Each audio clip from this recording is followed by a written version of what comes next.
Hello friends, आज हम class 12th का ही चैप्टर 7 पढ़ेंगे, तृतीय एवं चतुर्थ क्रियाकलाप। इसमें हम तृतीय क्षेत्र के बारे में पढ़ेंगे। पिछले 2 चैप्टर में हमने प्राथमिक और द्वितीय क्रिया के बारे में पढ़ा। प्राथमिक क्रिया यानी कि फसल को उगाना, उत्पादन करना फसल का, और द्वितीय क्रिया में कच्चे माल को मूल्यवान वस्तु में बदलना, जिसे हम मैन्युफैक्चरिंग करना कहते हैं। अब हम इसमें पढ़ेंगे तृतीय में। सबसे पहले हम समरी देखते हैं। तृतीय और चतुर्थ क्रिया के बारे में पढ़ेंगे। तृतीय क्रिया में व्यापार एवं संचार के बारे में पढ़ेंगे। पर्यटन के प्रकार पढ़ेंगे, पर्यटन के बारे में पढ़ेंगे। और चतुर्थ क्रियाकलाप में सूचना आधारित यानी कि इंफॉर्मेशन जिसे हम बोलते हैं, अनुसंधान, रिसर्च आधारित और विकास कार्य। और पंचम क्रियाकलाप के प्रकार हैं विशेषज्ञ, जिसे हाई थिंकिंग वाले बोल सकते हैं हम, विशेषज्ञ से रिलेटेड। परामर्शदाता, एडवाइजर जिसे हम बोलते हैं। और नीति निर्धारक, वकील, कानून से जो भी संबंध रखने वाले हैं, उन सब पर आधारित। तो हम तृतीय क्रियाकलाप के प्रकार, व्यापार, परिवहन और संचार के बारे में पढ़ेंगे। चतुर्थ क्रियाकलाप और पंचम क्रियाकलाप में थोड़ा सा ही, पूरा डिस्क्रिप्शन नहीं दे रखा बुक के अकॉर्डिंग हम थोड़ा थोड़ा ही पढ़ेंगे, ओनली फॉर समझने के लिए।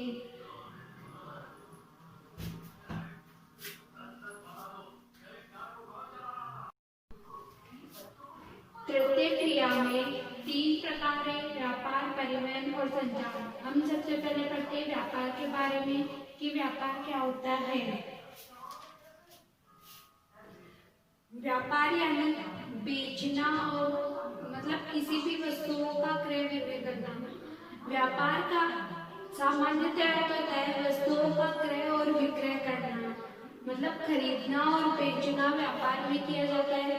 यह सारा कार्य कस्बों और नगरों में किया जाता है, जिन्हें हम व्यापारिक केंद्र कहते हैं। हमने बचपन की क्लासेज में पढ़ा है और पढ़ते आ रहे हैं कि बेचना व खरीदना व्यापार कहलाता है। और जहाँ व्यापार का कार्य जहाँ होता है उसे हम व्यापारिक केंद्र कहते हैं। तो व्यापारिक केंद्र को 2 भागों में बांटा गया है, एक तो ग्रामीण विपणन केंद्र और नगरीय विपणन केंद्र।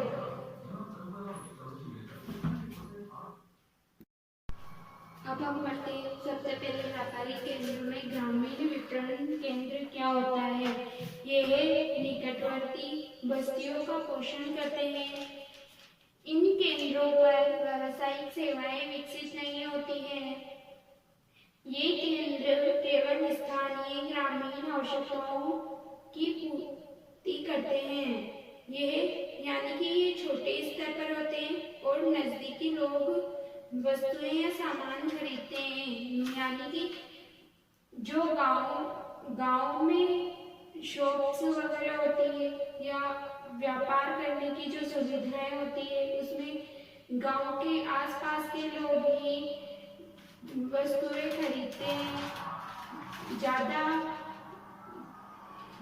ज्यादातर नजदीकी लोग ही इन सब सेवाओं का फायदा उठाते हैं तथा ये ग्रामीण विपणन जो केंद्र है वह छोटे स्तर पर ही होते हैं, इनका फैलाव ज्यादा नहीं होता है। और नेक्स्ट है नगरीय विपणन केंद्र। ये विशेष नगरीय सेवाएं प्रदान कराते हैं। ये केंद्र विनिर्मित वस्तुएं प्रदान कराते हैं और ये केंद्र व्यावसायिक सेवाएं भी प्रदान कराते हैं, जैसे टीचर, एडवोकेट, डॉक्टर आदि सारी सुविधाएं उपलब्ध करवाते हैं।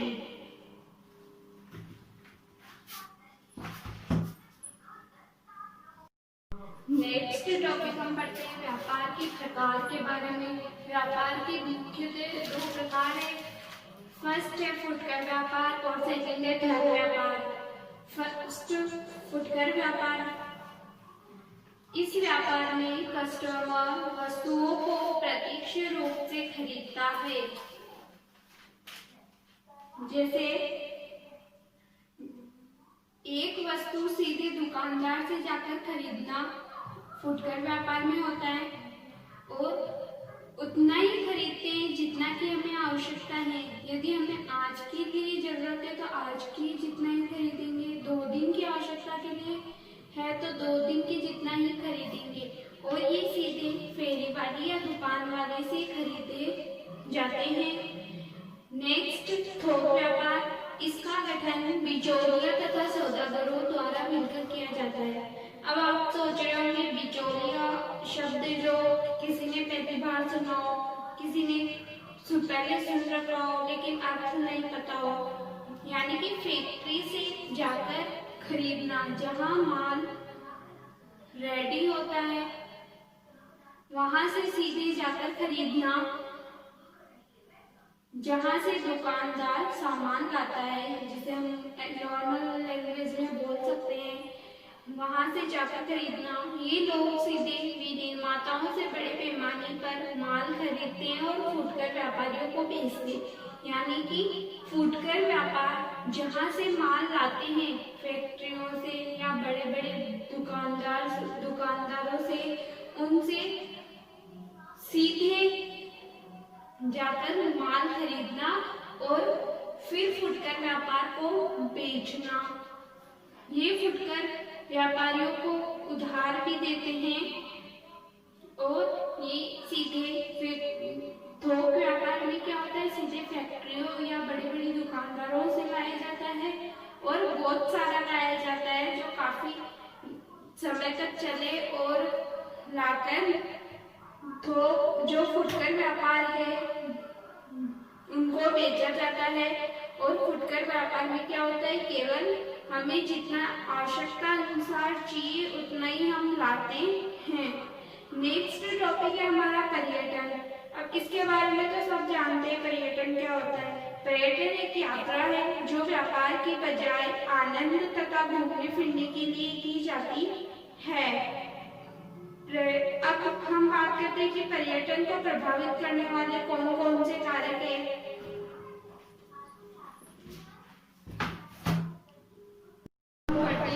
पर्यटन को प्रभावित करने वाले कारक कौन कौन से हैं। मुख्यतः 5 कारक हैं जो कि पर्यटन को प्रभावित करते हैं, जिसमें सबसे ज्यादा लोग आकर्षित होते हैं या कह सकते हैं। सबसे पहले है मांग कि जैसे ही लोगों को अपने काम से रेस्ट मिल जाए तो वह कहीं बाहर घूमने फिरने के लिए जाने का सोचते हैं, तो उसकी मांग तेजी से बढ़ती है। छुट्टियों में तेजी से मांग बढ़ती है पर्यटन की एवं जीवन में सुधार तथा फुर्सत के समय लोग आराम की छुट्टियों में घूमने जाते हैं, अपने को थोड़ा रिलैक्स फील हो। इसलिए सेकंड कारक है परिवहन।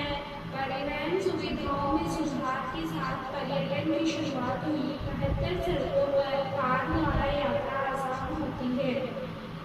मतलब कि परिवहन कैसे प्रभावित करता है, यदि परिवहन नहीं होगा, परिवहन साधन नहीं होंगे तो कोई कैसे जाएगा कहीं घूमने या कहीं बाहर, कहीं जाना संभव नहीं होता यदि परिवहन साधन उपलब्ध नहीं हो तो। नेक्स्ट है जलवायु। जलवायु पर्यटन को ऐसे प्रभावित करती है कि जो ठंडी क्षेत्रों में रहते हैं लोग, वह छुट्टियों में धूपदार गर्म मौसम जो होते हैं वहाँ ज़्यादा पसंद करते हैं, जैसे रेगिस्तान वगैरह। और गर्म क्षेत्रों में जो लोग रहते हैं वह ठंडी प्रदेशों में जाना ज़्यादा पसंद करते हैं, इसलिए जलवायु प्रभावित करती है। नेक्स्ट है भूदृश्य। अधिकतर लोग उन क्षेत्रों में छुट्टियां बिताना पसंद करते हैं जहाँ की भू आकृति सुंदर हो, जैसे पर्वत, झील, क्षेत्र जो भी है आदि, यानी कि जो लोग भूदृश्य यानी कि अपना आसपास का नज़ारा या ऐसा नज़ारा जहाँ पर्वत, झील, समुद्र, झरना ये सब हो, ये सब नज़ारे को देखने तथा छुट्टियों में इसलिए वो जाते हैं। इसी प्रकार भूदृश्य जो है पर्यटन को प्रभावित करता है कि भू आकृतिक सुंदर होती है। जहाँ की भू आकृतियाँ सुंदर होती है वहीं लोग ज़्यादा जाना पसंद करते हैं। लास्ट जो है पर्यटन को प्रभावित करने वाला कारक वो है इतिहास एवं कला, यानी कि किसी किसी क्षेत्र के इतिहास एवं कला में अट्रैक्शन होता है, इसलिए लोग प्राचीन नगरों किलों महलों में घूमने जाते हैं। जैसे सांची स्तूप और भी बहुत सारे हैं, किले हैं, महल हैं और जो पुराने नगर होते हैं वह है। वहाँ की विशेषताएं भी बहुत होती है और कुछ रहस्य भी होते हैं जिन्हें लोग देखना या उनके बारे में जानना पसंद करते हैं। तो वह इतिहास एवं कला से संबंधित जो क्षेत्र है वहाँ जाना भी ज़्यादा पसंद करते हैं।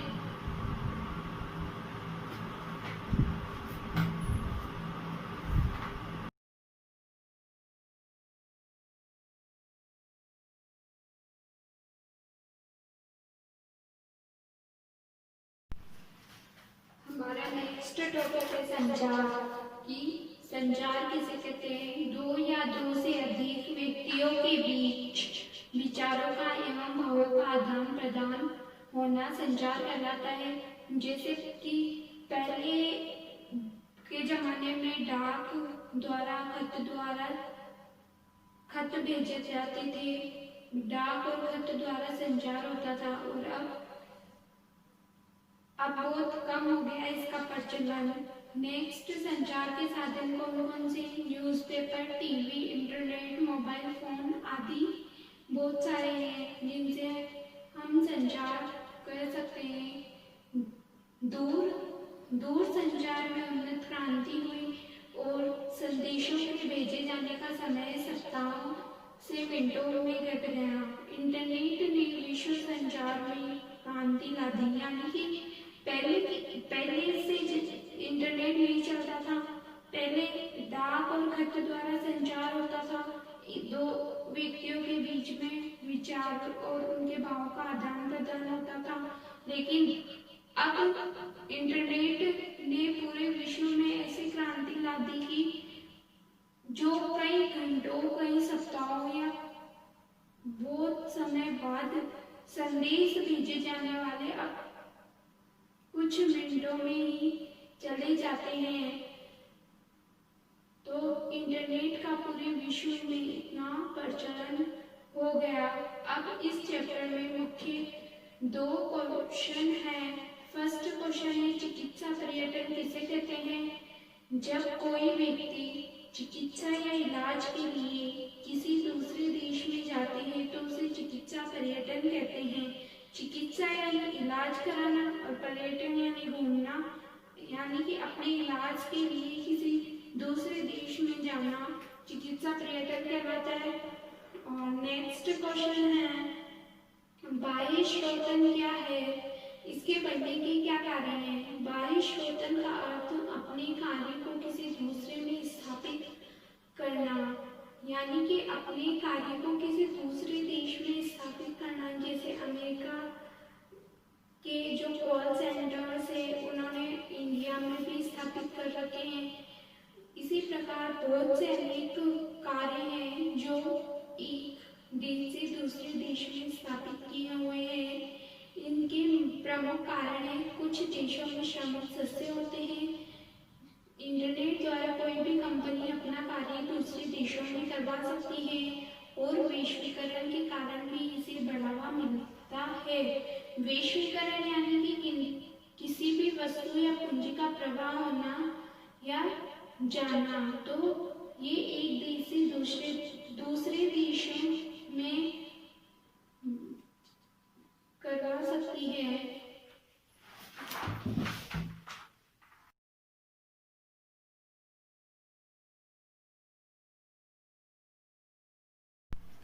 जो नेक्स्ट टॉपिक है अंकीय विभाजन कि कोई भी देश कितनी जल्दी से जल्दी अपने नागरिक को सूचना तथा संचार के लाभ उपलब्ध कराता है उसी को अंकीय विभाजन कहते हैं।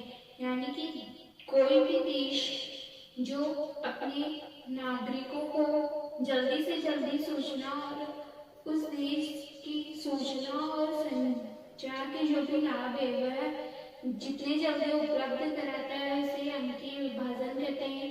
तथा विकसित जो देश हैं वह इसमें सबसे आगे हैं और जो विकासशील देश है यानी कि जो छोटे छोटे मोटे देश हैं वह अभी भी पीछे हैं। इसी के साथ हमारा ये लास्ट टॉपिक था इस चैप्टर का, हमारा चैप्टर खत्म होता है। Thank you so much. Please like share and subscribe.